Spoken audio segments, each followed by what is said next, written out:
StraightallDay.com. Why socialism is a bad idea. First, let's get a definition of what socialism is, because a lot of people like to split hairs about what exactly we're talking about when we say socialism. So let's get a definition. It is, according to the dictionary, any of various theories or systems of social organization in which the means of producing and distributing goods is owned collectively by a centralized government that often plans and controls the economy. Okay, now I'm out of the definition. Now, one thing I will tell you about this episode, contrary to what I commonly do, is that there is no counter episode to this episode. I usually do give you a counter episode. This one, there will be no counter episode. In other words, I'm going to give you one side of this, one way that I look at it, and I'm not looking at it from the other side. And I'm going to tell you why. Why I'm not doing a sister episode telling you why socialism is a good idea. Because I don't believe that socialism is a good idea, and I'm not choosing to entertain the concept. Now, here's the reason why I'm not going to entertain it. Because I will almost always, argue the counter side of something, even though I have an opinion on one side or other. So why not do it this time? Because socialism does sound like a good idea to the lazy and the envious. And it's the idea of everyone sharing everything and everybody getting something regardless of their level of input. But history and human nature prove that this does not work as cleanly as it may be presented in the brochure or in the commercial. When you take away the link between effort and reward, you remove initiative, responsibility, you remove opportunities for growth, and people end up weaker and not stronger. So I cannot, in good faith, make a counter argument to this because it's antithetical to everything that I'm about. Giving people an incentive to do something, to work on their games, to get better, to give people something in exchange for nothing. I'm against all of these things. And linking your production to a reward that you get, or your performance or your results to a reward that you get, forcing people to have some initiative, to take responsibility, and to be focused on growth. Socialism takes away all of these things systematically. So I can't make a sister episode to this because I would just be straight up lying to you. I could technically make an episode to this, but I would just be straight up lying through my teeth to even say anything that would favor this concept of socialism. And again, it would be antithetical to everything I'm about.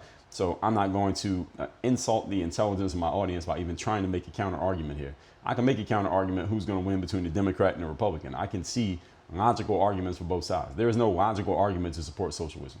So today I'm going to tell you why there's no logical argument to support it and why this will be a one-sided argument in just this one episode. Point number one. Today's topic, once again, is why socialism is a bad idea. Number one, teach a man to fish versus give a man to fish. Everybody is familiar with the concept. Everybody's heard of it before. All of you know what I'm talking about when I say it. When you teach a man to fish, you feed him for a day. You teach a man to fish, you feed him for life. You give a man to fish, you feed him for a day. I actually should have said that the opposite direction. But all of you understand what I'm saying. A handout solves today's problem, but it creates dependency tomorrow. I remember back when I was making basketball videos on YouTube. I remember I would get players who would reach out to me every now and then after they face some type of setback or just in their normal travels as basketball players or in any sport. Someone would reach out to me and say, Dre, I want to get better at XYZ sport, whatever sport. I got football, baseball, basketball, soccer, even horseback riders reaching out to me. They would say, but the thing is, I don't always feel like training. I don't always feel like working out. I don't always feel like working on my game and getting better. Can you give me some form of motivation that will get me going to work out consistently or to go to the gym today or go to the gym tomorrow? My answer to them was always no. And the answer was no because, and my reasoning was this: if I motivate you today, who's going to motivate you tomorrow? Are you going to write me again tomorrow? You expect me to do this again? Because that's not going to happen. So who's going to keep you motivated after today, even if I were to motivate you today? And my conclusion to these people, after I told them that I wasn't going to give them the motivation, and my reasoning why I wasn't going to give it to them was, listen, you're asking me about playing a sport. It's not like you're asking me about how to show up and do your job so that you can pay your bills and take care of your kids. And often at this point, I'm talking to people who they were the kids. They weren't the ones paying the bills. And I would conclude and tell them, listen, if you can't find the motivation, if you will, or the drive or the whatever you want to call it, that is going to move you to go to the gym and actually do something, then here, how about this? How about you just stop playing the sport? I mean, where did you get the idea in your head that you had to play basketball or soccer, or you had to be a horseback rider, or you had to play football, or you had to be a gymnast? You don't have to do these things. So if you can't find the drive to do it, then don't do it. So I'm not going to give you a fish. I will teach you to fish. I'll put out the weekly motivation videos on YouTube, which I did for 400 weeks in a row. I got this show that's here. I wrote a bunch of books. All right, so I can give you stuff, but you got to go take it and you got to go do something with it. You got to cook the fish up and eat it. All right. Now, the question is, since we already know that if you teach a man to fish, you feed him for life, right? Everybody understands the concept. So the question is, why don't we just teach everybody to fish? I mean, doesn't that just solve the problem? If we just taught everybody to fish, we wouldn't have a problem anymore, right? Well, here's the reason why we don't teach everybody to fish. Because people are fucking lazy and they don't want to learn how to fish. That's the reason why you don't just teach people how to fish. And again, ladies and gentlemen, I like to give you receipts. I like to give receipts with the things that I do. I'm not just talking here. Episode number 2804 and 2805. You can no longer afford to be lazy. I did a 2-part series on the concept. Episode number 2568. Problem. You are lazy as fuck. That's literally the title of the episode. I'm looking at it right now. Episode number 2434. Lazy, stupid, or arrogant. Which one are you? Episode number 2431. Don't be physically diligent and mentally lazy. All right, I've talked about these things over and over again over the years. The reason you can't teach everybody to fish is because not everybody will show up to the class. You could teach everybody to fish. You could teach everybody who came to the class. You can't teach everybody, period, because everybody ain't coming to the class. So most people would rather, instead of you teaching them how to fish, they say, well, why would you teach me how to fish? You could just hand me one of those 300 fish you have right there in your bucket. I was at the beach the other day and I saw some people on a fishing pier and they were fishing and this guy caught a fish. I don't know what kind of fish it was. Maybe it was salmon, trout. I don't know what kind of fish you catch in the Atlantic Ocean, but he caught one. And let's say he had a whole bunch of fish in his bucket. Well, why would I ask him to teach me how to fish when he could just hand me one of the fish he already has? Now that, again, that's antithetical to the type of person I am. I'd rather him teach me how to fish so I can do it myself. So I don't need him every time I want to eat. But there are a lot of people who think the opposite. Just give me some. All right. How is it, you see people on social media saying, how is it fair that Elon Musk is now worth $400 billion, where there are people out there who can't pay their bills and they can't afford a dozen eggs? And I say, what the fuck does Elon Musk having $400 billion have to do with your ability to pay for eggs? Absolutely nothing. Elon Musk having $400 billion is not stopping you from making $1 billion yourself, or $1 million, or 1,000, or 100. Him making that money is not taking any money out of your pocket. All right, the United States, the Federal Reserve literally prints money. All right, you can make money. Elon making money does not take away from your ability to make money. But a lot of politicians and social justice warriors, I guess we'll call them, they like to put this concept out there that these people have a bunch of money and you don't have a bunch of money, so it must mean that these people are the problem. All right, that is bullshit. That is the give a man a fish mindset. That is one of the seeds, mental seeds of socialism. And I'm 100% staunchly against this concept. I'm against it on all levels. This is why teaching a man how to fish is a great idea, but it's hard to execute, because the more people hear that frame, hey, Elon has $400 billion. All right, why are you working so hard every day and he has way more money than you? Well, this doesn't incentivize people to work hard so that they can maybe make their first 10,000, forget about 400 billion. What it does is it demotivates them. It makes them say, well, it's all for nothing, because no matter what I do, I'll never have 400 billion like Elon. Again, what the fuck does what Elon had to do with you? Answer is absolutely nothing.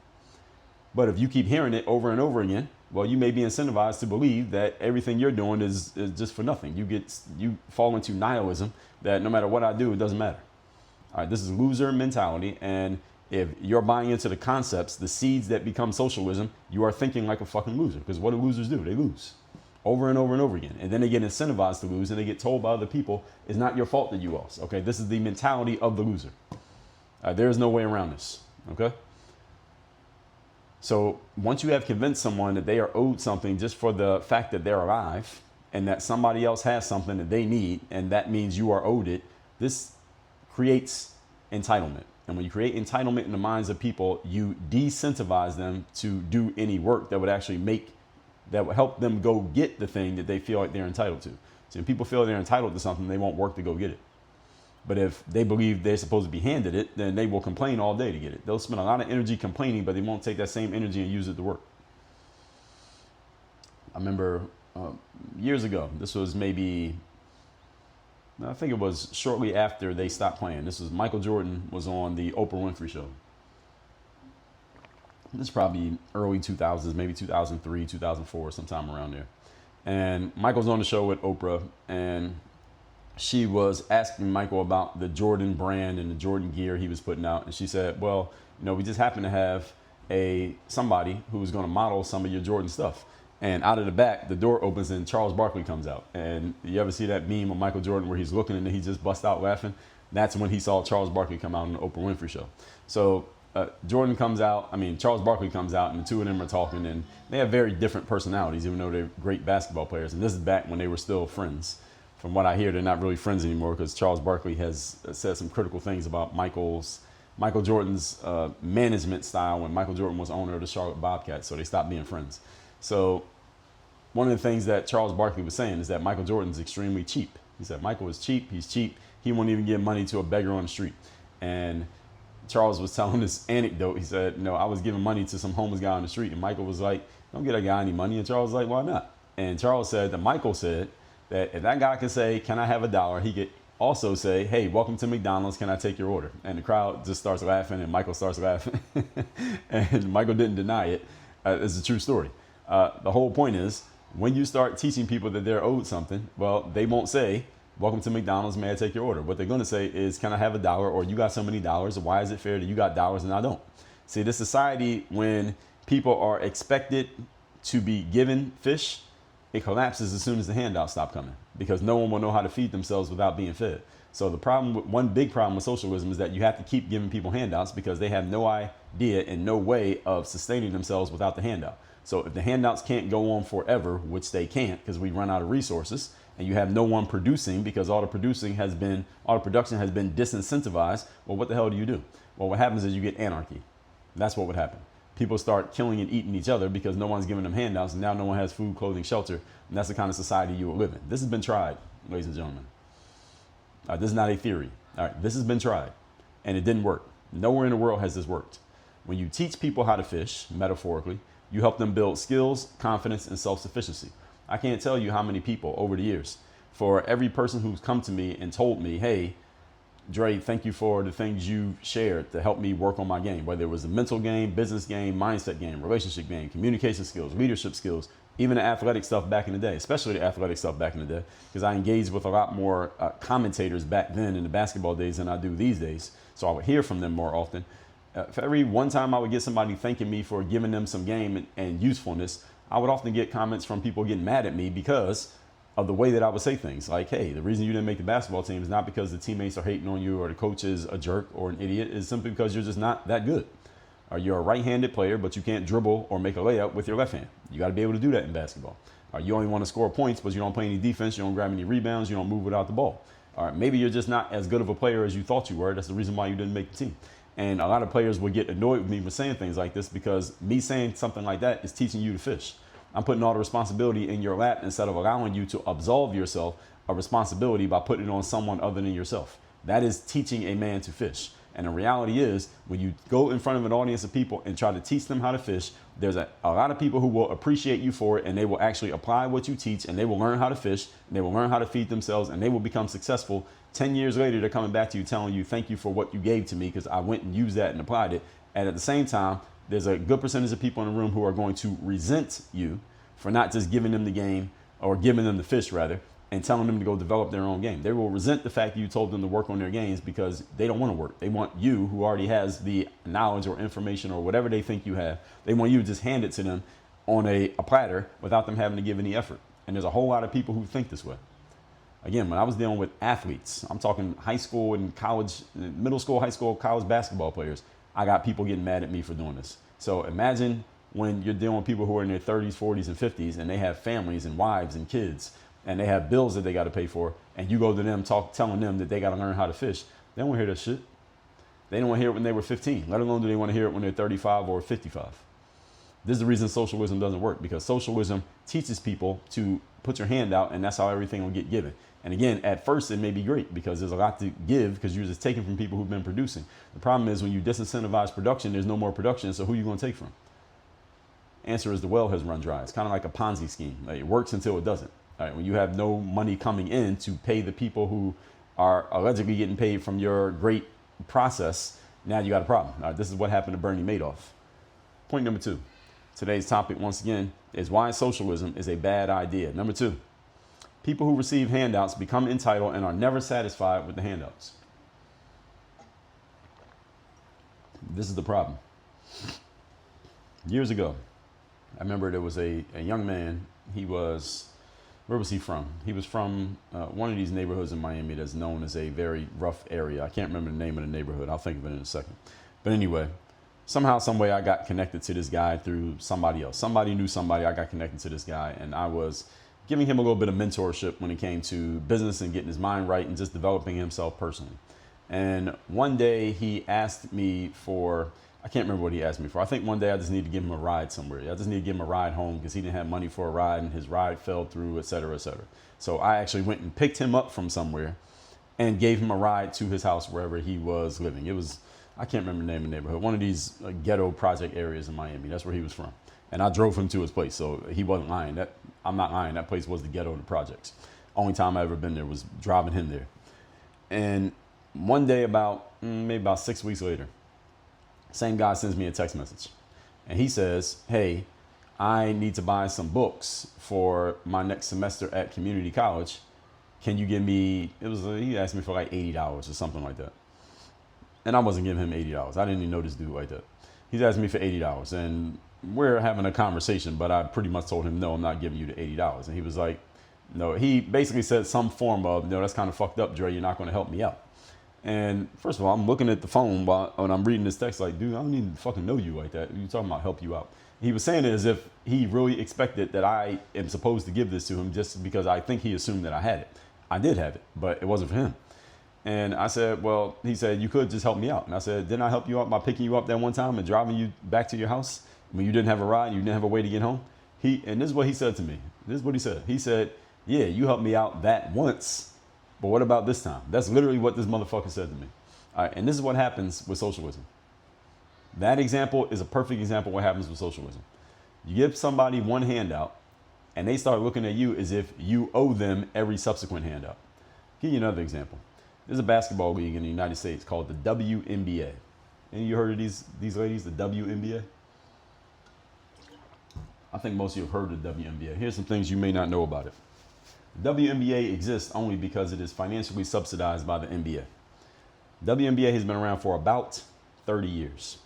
The WNBA, as of this recording, has never, ever turned a profit. In 30 years, every year it has lost money. On the books, lost money. Yet, WNBA continues to exist, and they continue to increase the salaries of the players. Interestingly enough, they give the players more money, even though the league is losing money. The players fly private nowadays, chartered planes, because they complained that it's unsafe for us to fly commercial. Yes, the WNBA players complained it's unsafe for us to fly commercial, so we need to fly charter. Now every team flies charter. Now, how are they flying charter if the league's losing money? Well, the league just loses more money. That's all they did. They just keep, let's lose more money so we can make sure all the players fly charter so they don't feel, quote unquote, unsafe flying commercially, because you and I, us peasants who fly commercial, we're just putting ourselves in a line of danger. And one of the safest places you could be was as a commercial airplane. But anyway, WNBA players just recently, one of their star players came out. Her name is Collier, Nafisa Collier. She came out with a statement basically trashing the leadership of the league and basically telling the league that they're not doing a good enough job being accountable, quote unquote, to what the players claim that the league basically owes them. That the players really, during the All-Star weekend this past season, the WNBA 2025, the players came out during the warm-ups for the All-Star game. This is the big showcase of the league, is the All-Star game. That's the reason All-Star games exist, by the way. It's to showcase the league to the casual fan. The players came out with t-shirts on that said, pay us what you owe us. That's literally what it said on the t-shirt. Pay us what you owe us. Now, again, you don't have to know much about the WNBA. WNBA has never made money as a league. Every year they have lost money in operations. The players say that they are owed more money. When they work at a job that is not making any money, they've already demanded and gotten raises. Now they're asking for more. They believe that they are owed more money. This is what WNBA players as a whole believe. This is entitlement. This is what entitlement looks like. Now, I know. There are some people listening to this right now. In your mind, you're already formulating arguments against me and why you believe that I'm wrong. Because the league has continued to grow and they made more profit and they're about to make a profit soon. And the NBA didn't make profit for several years, et cetera, et cetera, et cetera. Okay, quickly, this is bullshit. First of all, any business that isn't making money for 30 years straight doesn't make it to year 30 to where they finally start making money, because you run out of fucking money. Your investors stop giving you money. Why would an investor keep giving money to a business that's not making any money and you're not showing that you're getting close to making money? Only reason the WNBA continues to exist is because the NBA subsidizes it and the NBA prints money. I don't mean like the Federal Reserve. Prints money meaning NBA makes money hand over fist. That's why the players make so much money and they always have extra money. They have given basically a charitable donation to feminism, which becomes the WNBA. That's why the WNBA even exists, in case any of you didn't know. Secondly, when the NBA was not making a profit for several years at the beginning of their existence, there was no league funding the NBA. The owners were funding themselves. They took out loans, et cetera, but they had to do it the normal businessman way. Any of you who runs a business and you took out loans and your business wasn't making a profit at first, but eventually it got there because you were taking out loans in your own name and under your own reputation to keep the business running. That's what the NBA did at first. WNBA is not doing that because who would they be getting the money from? Who's going to give you money? You're losing money hand over fist every year. And, oh, I just gave my staff raises, so I need you to give me more money. It logically makes no sense, the existence of the WNBA, if we're talking strictly business-wise. It logically makes no sense. So the players should be thankful. Thank you for continuing to support us and give us money, give us an opportunity to play professional basketball at home here in America, as opposed to the few of us who get the opportunity to travel abroad and make money. Thank you for this. But instead, they are entitled. They believe they're owed something. They believe they're not getting enough. This is the part that's crazy. You're not doing enough for us. Not what you're doing is not above and beyond. You're not doing enough for us. This is what the players collectively believe. And when that player, Miss Collier, came out with the statement that she came out with, a bunch of players came out co-signing it. I didn't hear a single player go back against it. They all came out co-signing it. Like, this is what they believe. You owe us something. Handouts create entitlements, not gratitude. And that's what happens. You get entitled people who believe that you owe them something because you gave them something once, then a second time, then a third time. It gets to the point that they expect that this is just normal life. This is how it works. This is the reason why any of you goes to a public park or a forest or a trail, a nature trail, you see signs everywhere. Anywhere in America you go, you see the same signs. Do not feed the animals. Why do they tell you not to feed the animals? Because if you feed the animals, then animals are stupid.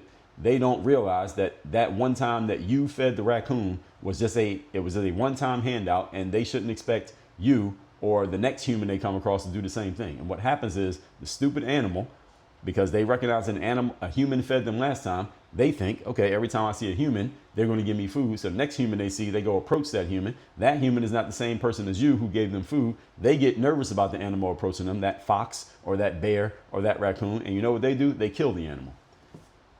Giving handouts to animals in the wild gets them killed because they go approach the next human expecting the same thing they got from the last human, and they don't get that. What they get is a bullet in their damn head.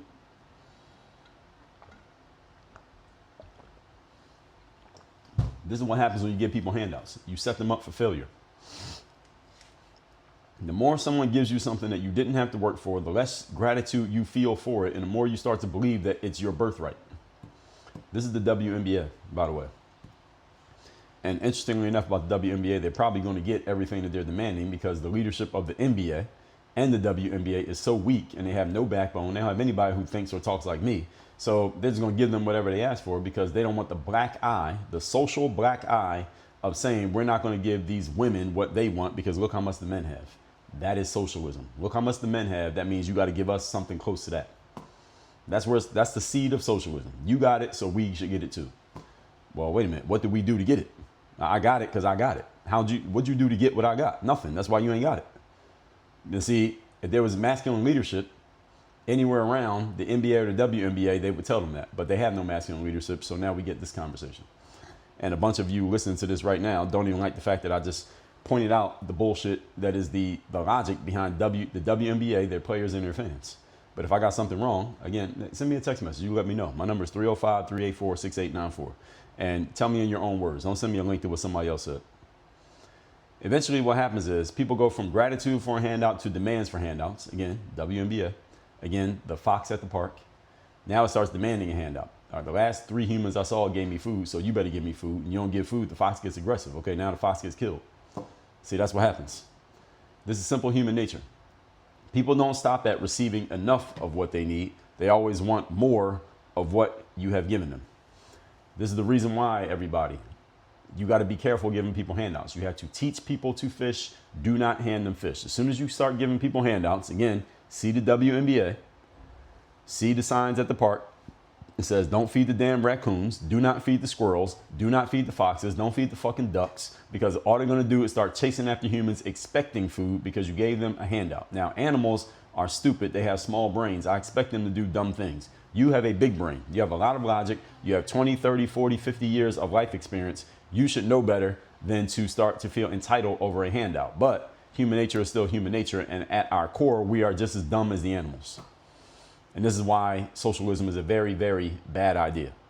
People start demanding handouts. Now you got WNBA players demanding, give us what you owe us. Bitch, what?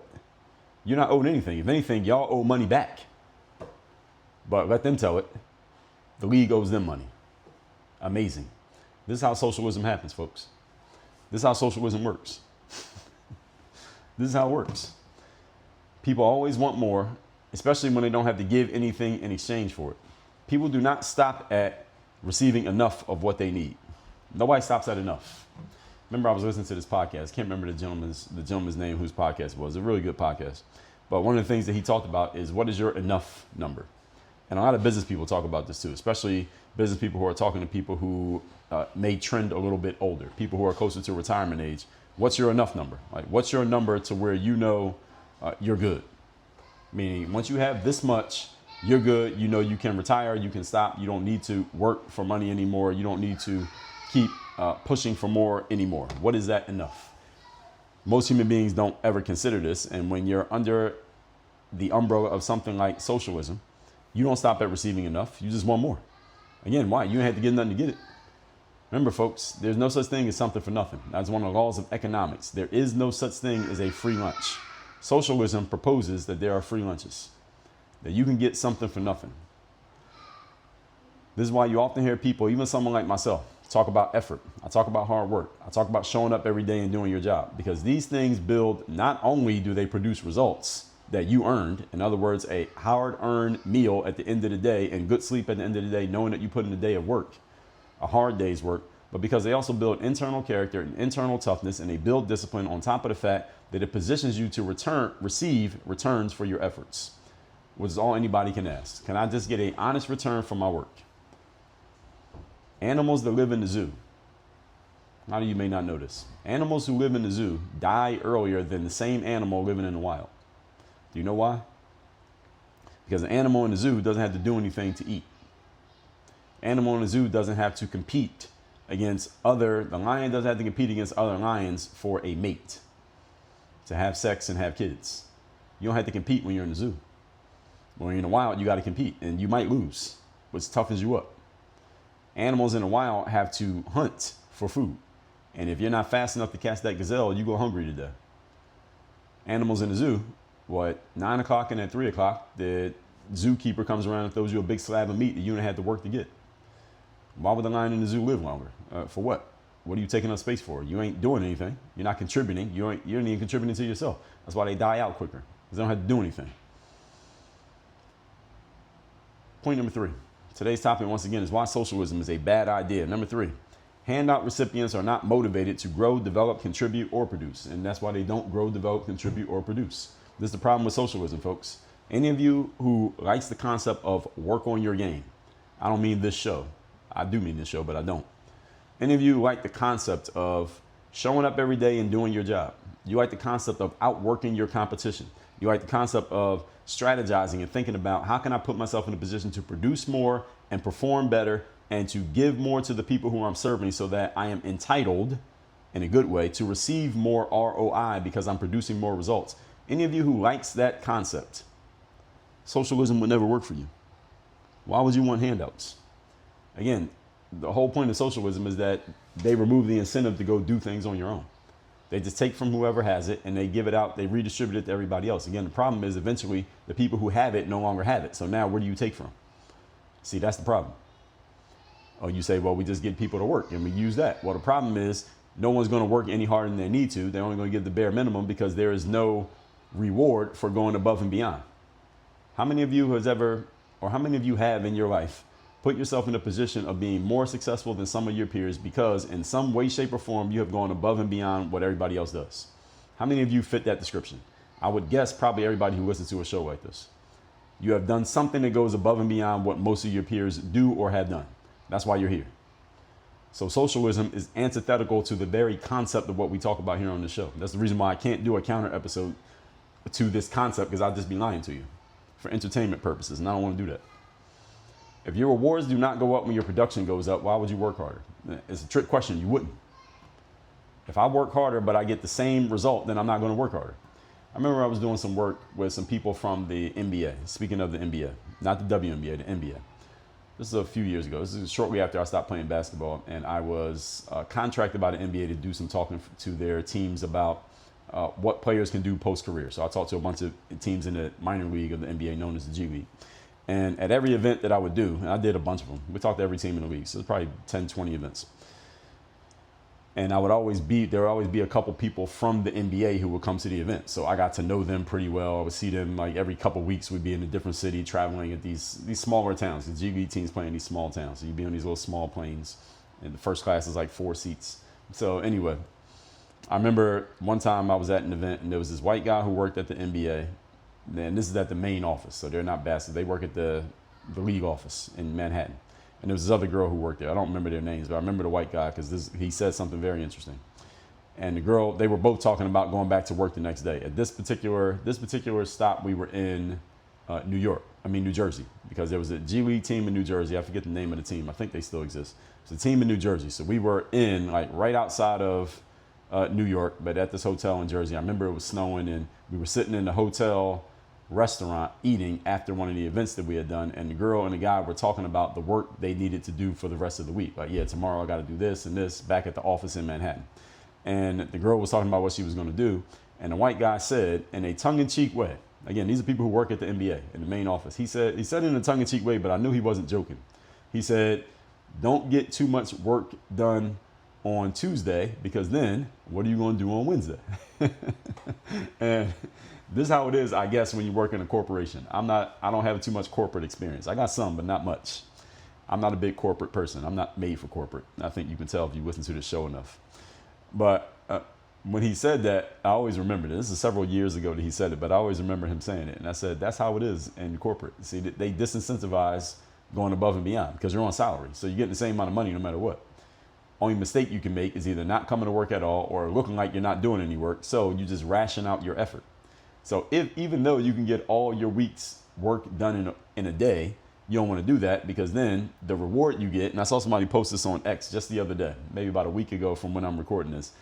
They said one of the things you learn working in corporate America is that when you get all your work done, you get rewarded by getting handed more work. And I believe she was absolutely right, because it's the same thing this guy said. Is he said, if you look like you got all your work done, all they're going to do is make you do more work. But you're not getting paid extra for the more work. He didn't say this part. This is my part. You're not getting paid extra for doing more work. So why the fuck would you do your work faster? You have no incentive to do your work faster. You might as well just work slow. You might as well just be lazy. So what it does is it conditions you to be lazy. It conditions you to be mediocre, because mediocrity is the only thing that gets rewarded. Going above and beyond, you get nothing. And the people who go above and beyond, everybody else gets mad at them because, you're making us look bad by doing all that extra work. Slow down and do your work slowly so that you don't make the rest of us look bad. This is conditioned mediocrity, folks. Let's do a whole episode just on that concept of conditioned mediocrity. I'm glad I said that, because I am going to do an episode on that. So any of you ever want to know what's coming on this show, sometimes I do this and I'm thinking of something and I say something. So that episode is coming, and you might be able to hear me typing right now, but that episode is coming. So I'm going to do an episode on this concept of conditioned mediocrity, because it's pervasive in our society. When I talk to people who work at salary positions, I hear about this all the time. If you show that you can get all your work done and there's still time on the clock, the reward is they just give you more work to do, but no extra money for your extra production. So again, why do it? This is why I'm a big fan and participant in entrepreneurship, because in entrepreneurship, if you get more done, and when I say get more done, I don't mean just doing stuff. What I mean is, if you give more value to the people you serve, you usually get rewarded with more money. That's the beauty of entrepreneurship. The more you produce, the more you get. Again, you personally producing, if your system produces more, you get more. When you don't get rewarded for production, you lose your incentive to produce. And when incentives are removed, actions stop. Human beings respond to incentives, ladies and gentlemen. When you see non-producers being rewarded for doing nothing, again, why would you keep producing? You might as well become a non-producer too. Okay, I get something for nothing. Okay, well, am I doing something then? I might as well stop doing something if I thought it was something for something. But if it's something for nothing, okay, then I'll do nothing and get something too. Again, why give effort when I don't need to? That creates resentment. And over time, again, fewer creators. You don't have an Elon Musk or a Jeff Bezos or a Larry Ellison or any type of creator. I'm using famous people, but any of you out there who produces consistently, any of you who's an entrepreneur, and you've taken nothing and you made it into a something, you wouldn't exist under socialism. Because again, why would you? Your incentive to go produce something is completely removed. You get the same amount no matter what you do. You get fewer creators, more consumers, and eventually the math stops mathing. If no one's producing, there's nothing to consume. This is the problem that a lot of people don't understand. They say, well, Elon Musk has $400 billion or whatever he's worth. Well, Elon Musk has a bunch of companies that have created a whole lot of fucking value. That's the reason why he's been rewarded by the marketplace with money. That's the way it works, everybody. Welcome to entrepreneurship. The marketplace rewards you with money when you produce things that other people want. And when people want things, you know what they do? They exchange their money to get them. That is called the marketplace. The market means transactions. I give you a good or a service, you give me money. Elon Musk has come up with some really good ideas and some really good products and services that give people value, and people and entities and companies are willing to give him money in exchange. That's how he got rich. And it's why his riches continue to go up, at least as of this recording. But maybe one day they'll go down. We'll see. And forget about Elon Musk. The same thing applies to you. Any one of you who's earned even $1 this year, how'd you earn the money? You went to someone, whether it was a boss, a company, a customer. You said, I have this product or service. They said, okay, I'll give you this much for it. You said, okay. You gave them something, they give you something. That is the marketplace. Take away that incentive, and let's just say you get the same amount of something no matter what you do. What would you do? Long story short, the answer is you would do fucking nothing. All right, that's what socialism produces. Let's recap today's class, which is why socialism is a bad idea and why there will be no counter episode to this one. Definition of socialism is any of various theories or systems of social organization in which the means of producing and distributing goods is owned collectively or by a centralized government that often plans and controls the economy. Now, as I already told you, there will be no counter episode to this because I would just have to lie to you to make a counter episode. Point number 1, teach a man to fish versus give a man to fish. Handouts will solve your problem today, but create dependency tomorrow. And when no one's around to hand you anything tomorrow, what are you going to do? Nothing, because you didn't develop the skills to get anything for yourself.